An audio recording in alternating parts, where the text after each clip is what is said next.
You're welcome to today's lesson. In this lesson, we are going to consider the construction and development of a square pyramid.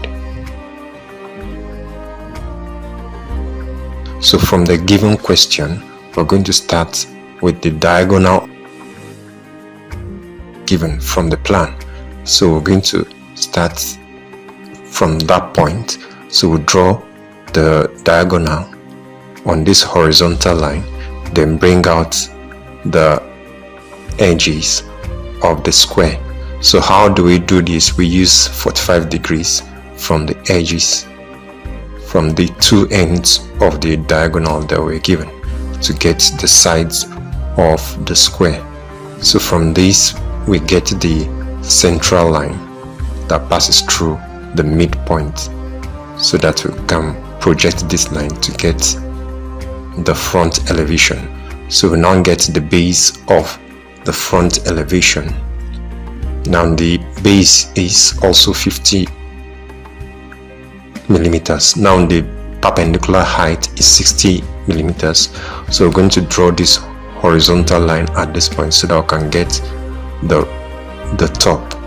So from this point we move into the next area. We have this curve that is coming from the top right, whose radius is 50 millimeters. So at the top right corner, put the center of our compass there. I will describe the radius at that point to get this arc which cuts the square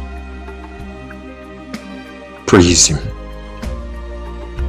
So from this point, since we are asked to get the development, we're going to divide each side of the square into 4 equal parts so that it will give us the required development. Since what is cutting the prism is a curve, assuming it is straight line, we don't need to divide it into this little bits. So we'll bring out it means we're going to bring out the major edges. So first to start with the major sides of the square prism. So bringing it out this way and spreading it, we have the ABCD. Then now we radiate the lines there. We move from the plan, touching the front elevation. We radiate it this way horizontally. Then after doing that, we'll go back to the plan, then start directing the lines where they meet on the line for the development. Then we'll mark each of the points there. So starting from this segment where it's between A and B, the points for 1, 2, 3 and 4 for each one of them respectively. After we've done that, we connect them. It's going to give us a curve. So now after getting this curve, we're going to connect it.